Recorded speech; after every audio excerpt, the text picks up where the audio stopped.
সমস্যায় প্লাস্টিক সার্জারির ভূমিকা নিয়ে এই বিষয়ে আপনাদের যে কোনো প্রশ্ন থাকুক প্রশ্নটি কমেন্টের মাধ্যমে আমাদের কাছে পৌঁছে দিন। আমরা অনুষ্ঠানের মাঝামাঝি পর্যায়ে আছি, চেষ্টা করব অনুষ্ঠান চলাকালীন সময়ের মধ্যে আপনার প্রশ্নের উত্তরটি আপনাকে জানিয়ে দিতে। কথা বলছিলাম জানিয়ে স্যার, এই যে প্লাস্টিক সার্জারি স্তনের ক্ষেত্রে বিভিন্ন রকমের সার্জারি করা হচ্ছে প্লাস্টিক সার্জারির মাধ্যমে, তো তার মধ্যে একটি আছে যে ব্রেস্ট ম্যাস্টোপেক্সি বলা হয়, এই ব্যাপারে জানতে। এটা হচ্ছে যে বয়সের সাথে সাথে আমাদের ব্রেস্ট টিস্যুটা, গ্ল্যান্ডুলার টিস্যুটা, এটা আসলে আস্তে আস্তে করে ছোটো হতে থাকে।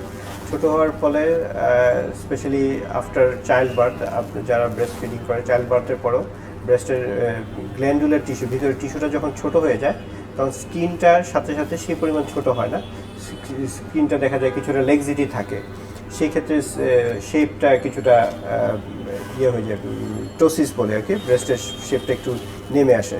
সেই সব ব্রেস্টের ক্ষেত্রে আমরা ম্যাস্টোপেক্সি করি। ম্যাস্টোপেক্সি হচ্ছে ব্রেস্টটাকে এক্সেস টিস্যুটা ফেলে দিয়ে ওইটাকে আবার আগের পজিশনে নিয়ে যাওয়াটাই হচ্ছে ম্যাস্টোপেক্সি। প্লাস্টিক সার্জারি নাম শুনলেই সাধারণ জনগণের মধ্যে একটি ধারণা আসে যে সৌন্দর্য বর্ধনে প্লাস্টিক সার্জারি করা হয়, স্তনের ক্ষেত্রে তা কীভাবে গুরুত্ব বহন করে? সে একই রকমের আসলে প্লাস্টিক সার্জারির সাথে অ্যাস্থেটিক সার্জারির একটা মানে সম্পর্ক আছে। যদিও প্লাস্টিক সার্জারির শুরুটা হচ্ছে ট্রমা, ক্যান্সার রিকনস্ট্রাকশনের দিকেই ভূমিকা বেশি, তারপরে অ্যাস্থেটিক একটা সাইড আছে। তো সেই সব ক্ষেত্রে আসলে প্লাস্টিক সার্জারির স্কোপটা অনেক বেশি। প্লাস্টিক সার্জারিতে আমরা যেটা প্রিন্সিপালসগুলো ফলো করি ওটা হচ্ছে বডির প্রতিটা অঙ্গ একটা ইউনিট হিসেবে আমরা বিবেচনা করি, আমাদেরকে শেখানো হয় যে এই ইউনিটের সার্জারিগুলো আমরা যদি ওটার প্রিন্সিপালসগুলো, প্লাস্টিক সার্জারির প্রিন্সিপালসগুলো ফলো করি, দেখা যায় ফাংশনাল অ্যান্ড কসমেটিক আউটকাম অনেক ভালো হয়। সেই জন্যই আসলে প্লাস্টিক সার্জারির ভূমিকা এখানে অনেক গুরুত্বপূর্ণ। যে কোনো রোগের চিকিৎসার ক্ষেত্রে আমাদের রোগীরা যখন শুনে যে সার্জারি করতে হবে তখন তাদের মধ্যে একটা ভয় ভীতি কাজ করে যে অনেক খরচের ব্যাপার। তো এই বিষয়ে জানতে চাচ্ছি যে প্লাস্টিক সার্জারির ক্ষেত্রে এই যে স্তনের বিভিন্ন সার্জারি সম্পর্কে আমরা জানলাম, এই সার্জারিগুলো করতে গেলে ব্যয়বাহুল্যতা কেমন হয়ে থাকে? জি, এটা খুবই ইম্পর্ট্যান্ট একটা কোয়েশ্চেন। যে কোনো ডিজিজের ক্ষেত্রে আসলে কস্টটা নির্ভর করবে ডিজিজ প্রোগ্রেশনের উপরে।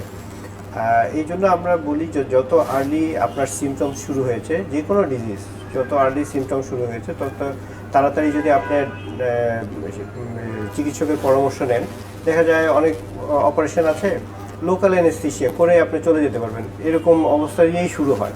কিন্তু এটা আপনি যতদিন এটাকে আপনি রেখে দিবেন, এটা আস্তে আস্তে করে আরও অ্যাডভান্স হয়ে যাবে। কারণ দেখা যায় যে আপনার ভর্তি লাগছে, জেনারেল অ্যানেস্থেসিয়া লাগছে, এর পরবর্তীতে থেরাপি লাগতেছে, সেই কস্টটা বেড়ে যায়।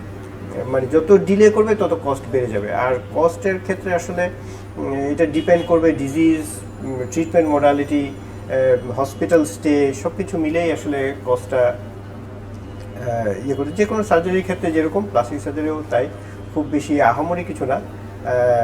যদি অ্যাস্থেটিক হয় সেক্ষেত্রে একটু এক্সপেন্সিভ হয়ে যায়, ইমপ্ল্যান্টগুলো বিদেশ থেকে আনতে হয়, ওগুলো দামি, ওই সেই ক্ষেত্রে আসলে কস্টটা অনেক বেশি হয়ে যায়।